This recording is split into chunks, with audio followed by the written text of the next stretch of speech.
वैभव लक्ष्मी व्रत की महिमा व कथा। पूजा उपासना तो जैसे भारतवासियों की सांसों में बसा हुआ है। शायद ही ऐसा कोई दिन गुजरता होगा जब कोई खास पूजा का संयोग न बनता हो। सप्ताह के हर दिन के अनुसार भी विशेष पूजा का विधान है।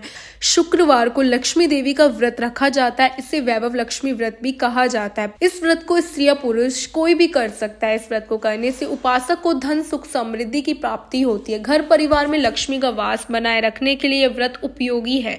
इस दिन स्त्री पुरुष लक्ष्मी की पूजा करते हुए सफेद फूल, सफेद चंदन आदि से पूजा करते हैं। खीर से भगवान को भोग लगाकर प्रसाद ग्रहण करते हैं। इस व्रत के दिन उपासक को एक समय भोजन करना चाहिए। अगर कोई व्यक्ति माता वैभव लक्ष्मी का व्रत करने के साथ साथ लक्ष्मी श्री यंत्र को स्थापित कर उसकी नियमित रूप से पूजा करता है तो उसके व्यापार में वृद्धि और धन में बढ़ोतरी होती है। वैभव लक्ष्मी व्रत की कथा। किसी शहर में अनेक लोग रहते थे। सभी अपने अपने कामों में लगे रहते थे। किसी को किसी की परवाह नहीं थी। भजन कीर्तन, भक्ति भाव, दया माया, परोपकार जैसे संस्कार कम हो गए। शहर में बुराइयां बढ़ गई। शराब, जुआ, रेस, व्यभिचार, चोरी, डकैती वगैरह बहुत से गुनाह शहर में होते थे। इनके बावजूद शहर में कुछ अच्छे लोग भी रहते थे। ऐसे ही लोगों में शीला और उनके पति की गृहस्थी मानी जाती थी। शीला धार्मिक प्रकृति की और संतोषी स्वभाव वाली थी। उनका पति भी विवेकी और सुशील था। शीला और उसका पति कभी किसी की बुराई नहीं करते और प्रभु भजन में अच्छी तरह समय व्यतीत करते। शहर के लोग उनकी गृहस्थी की सराहना करते। देखते देखते समय बदल गया। शीला का पति बुरे लोगों से दोस्ती कर बैठा। अब वह जल्द से जल्द करोड़पति बनने के ख्वाब देखने लगा, इसलिए वह गलत रास्ते पर चल पड़ा। फलस्वरूप वह रोडपति बन गया, यानी रास्ते पर भटकते भिखारी जैसी उसकी हालत हो गई। शराब, जुआ, रेस, चरस, गांजा वगैरह बुरी आदतों में शीला का पति भी फंस गया। दोस्तों के साथ उसे भी शराब की आदत हो गई। इस प्रकार उसने अपना सब कुछ रेस, जुए में गवा दिया। शीला को पति के बर्ताव से बहुत दुख हुआ, किंतु वह भगवान पर भरोसा कर सब कुछ सहने लगी। वह अपना अधिकांश समय प्रभु भक्ति में बिताने लगी। अचानक एक दिन दोपहर को उनके द्वार पर किसी ने दस्तक दी। शीला ने द्वार खोला तो देखा कि एक मांझी खड़ी थी। उसके चेहरे पर आलोकित तेज निखर रहा था। उनकी आंखों में से मानो अमृत बह रहा था। उसका भव्य चेहरा करुणा प्यार से झलक रहा था। उसको देखते शीला के मन में अपार शांति छा गई। शीला के रोम रोम में आनंद आ गया। शीला उस मांझी को आदर के साथ घर में लेके आई। घर में बिठाने के लिए कुछ भी नहीं था, अतः शीला ने सकुचार कर एक फटी हुई चादर पर उसको बिठाया।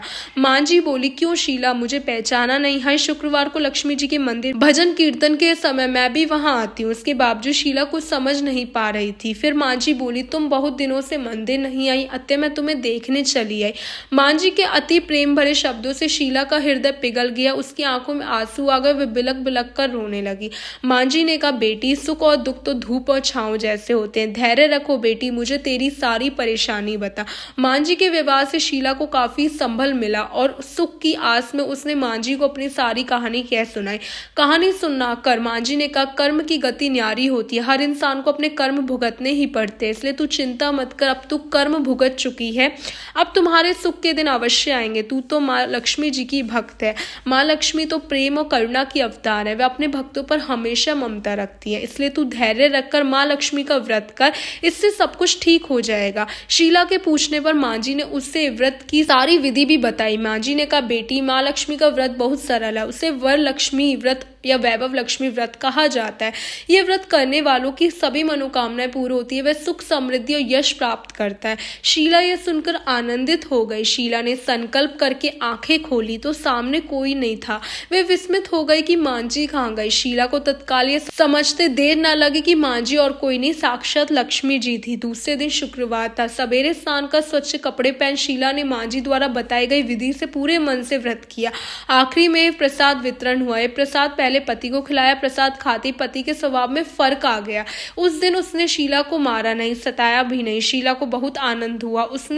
उनके मन में वैभव लक्ष्मी व्रत के लिए श्रद्धा और बढ़ गई। शीला ने पूर्ण श्रद्धा भक्ति से 21 शुक्रवार तक वैभव लक्ष्मी व्रत किया। 21वें शुक्रवार को मांझी के कहे मुताबिक उद्यापन विधि कर 7 स्त्रियों को वैभव लक्ष्मी व्रत की 7 पुस्तकें उपहार में दी। फिर माता जी के धन लक्ष्मी स्वरूप की छवि को वंदन करके भाव से मन ही मन प्रार्थना करने लगी, हे माँ धन लक्ष्मी, मैंने आपका वैभव लक्ष्मी व्रत करने की मन्नत मानी थी। वे व्रत आज पूर्ण किया। हे माँ, मेरी हर विपत्ति दूर करो, हमारा सबका कल्याण करो। जिसे संतान ना हो उसे संतान देना, सौभाग्यवती स्त्री का सौभाग्य अखंड रखना, कुंवारी लड़की को मन भावन पति देना। जो आपका ये चमत्कारी वैभव लक्ष्मी व्रत करे उनकी सब विपत्ति दूर करना, सभी को सुखी रखना। आपकी महिमा अपार है। ऐसा बोलकर लक्ष्मी जी के धन लक्ष्मी स्वरूप की छवि को प्रणाम किया। व्रत के प्रभाव से शीला का पति अच्छा आदमी बन गया और कड़ी मेहनत करके व्यवसाय करने लगा। उसने तुरंत शीला के गिरवी रखे गहने छुड़ा लिए। घर में धन की बाढ़ सी आ गई। घर में पहले जैसे सुख शांति छा गई। वैभव लक्ष्मी व्रत का प्रभाव देखकर मोहल्ले की दूसरी स्त्रियां भी विधि पूर्वक वैभव लक्ष्मी व्रत करने लगी। वैभव लक्ष्मी 7, 11 या 21 जितने भी शुक्रवार की मन्नत मांगी हो उतने शुक्रवार तक यह व्रत पूरी श्रद्धा तथा भावना के साथ करना चाहिए। आखिरी शुक्रवार को इसका शास्त्रीय विधि के अनुसार उद्यापन करना चाहिए। आखिरी शुक्रवार को प्रसाद के लिए खीर बनानी चाहिए। जिस प्रकार हर शुक्रवार को हम पूजन करते हैं वैसे ही करना चाहिए। पूजन के बाद माँ के सामने श्रीफल, फूल, फिर कम से कम 7 कुंवारी कन्याओं या सौभाग्यशाली स्त्रियों को कुमकुम का तिलक लगाकर माँ वैभव लक्ष्मी व्रत कथा की पुस्तक की एक प्रति उपहार में देनी चाहिए और सबको खीर का प्रसाद देना चाहिए। इसके बाद माँ लक्ष्मी जी को श्रद्धा सहित प्रणाम करना चाहिए। फिर माता जी के धन लक्ष्मी स्वरूप की छवि को वंदन करके भाव से मन ही मन प्रार्थना करें, हे माँ लक्ष्मी, मैंने आपका वैभव लक्ष्मी व्रत करने की मन्नत मानी थी, वे व्रत आज पूर्ण किया। हे माँ, हमारी मनोकामना पूर्ण करे, हमारी हर विपत्ति दूर करो, हमारा सबका कल्याण करो। जिसे संतान ना उसे संतान देना, सौभाग्यवती स्त्री का सौभाग्य अखंड रखना, कुंवारी कन्या लड़की को मन भावन पति देना। जो आपका ये चमत्कारी वैभव लक्ष्मी व्रत